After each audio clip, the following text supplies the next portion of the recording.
Hello, today I'm here to talk to you about things you should never do with your HiFi system. So this is my list of 9 HiFi never do's. And point number 1 is never have liquids anywhere near or on top of any of your HiFi equipment.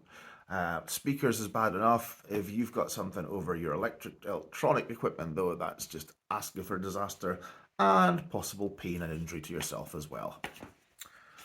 Point number 3 is to never buy anything that you haven't auditioned. So, if you've not heard it, do not purchase it. I have done this myself in the past, where I've bought vintage gear that was there outside the UK from me, and there really wasn't a way I could get there to hear it first. And it got me in the hi-fi game, but I certainly wouldn't recommend doing it, and I won't do it again. Particularly now with the online retailers offering a 30-day or in some cases even a 60-day free trial at home, there's no reason to buy things without hearing them first. Even if I had to travel 100, 150 miles, say, to hear a component that I was thinking about getting, I would now make that journey. So don't buy stuff that you've not heard beforehand. Point number 4. Now, this is slightly controversial, but I'm going to say it loud and proud. Do not become a gearhead.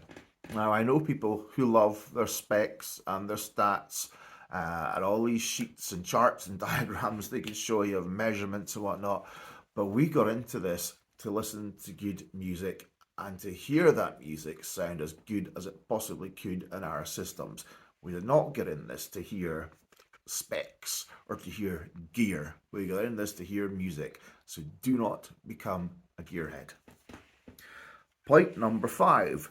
Don't keep looking for the next best thing. Comparison is the enemy of contentment. So let things sit in your system for a year or two before looking for the next thing and looking to shift them on. With some equipment still, manufacturers recommend a burn-in period, so it can be a short length of time, it can be a medium length of time, but let things sit, give them a chance to breathe and to become the best that they can possibly become in your system. And don't forget that you could sell something on and really regret it at a later date. You could product X that you have that you think maybe product Y is going to be better. You sell product X on to get product Y. Product Y wasn't actually any better, and really 5 times years down the line you're really missing product X. So don't rush for the next best thing. Let things settle and let them breathe. Point number 6. Never have speakers next to your turntable. So if you have an analog system with a turntable, don't have the speakers anywhere near them. Keep them as far away as you possibly can. It can cause negative feedback loops, which can cause distortion, which can make things sound really bad. A worst case scenario, it can make the needle skip, and that can scratch your records. So keep the turntable quite far away from your speakers. Number 7, never forget your hi-fi goals. Always remember what you got into this for.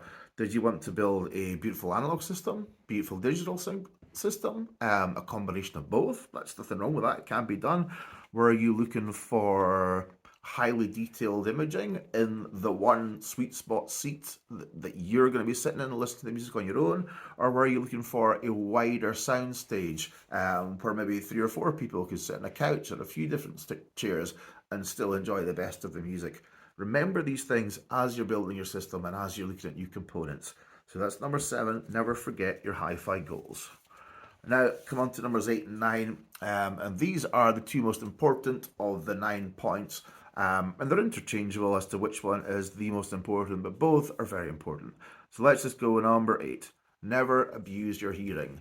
So both from a general health point of view, but also specifically for your wonderful hobby of hi-fi and music, look after your hearing. Don't listen to music at prolonged levels, especially if it's loud. Don't listen to loud music with your headphones in ever. You just got to look after your hearing so that you can enjoy your system that you spent so much time and put so much money and so much effort into building. Look after it. Number 9, as I say, interchangeable with number 8 for what is most important. Never forget the room. The room is, as everyone keeps saying, the most important factor in any hi-fi system.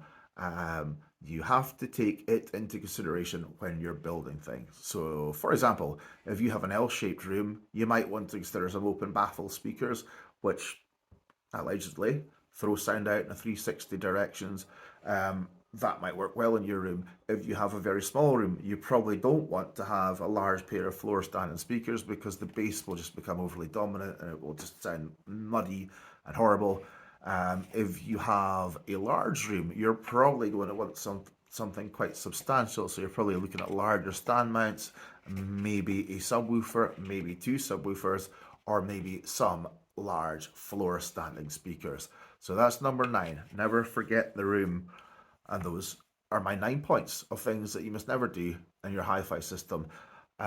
Maybe you have some points that you should never do, some things that you've always thought to be true about never ever doing with a hi-fi system that I've not listed here. If you have, please put it in the comments below and get back to me.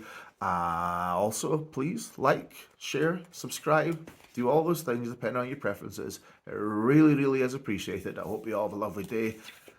Sun is shining here in the Highlands once again. Take care. Bye bye.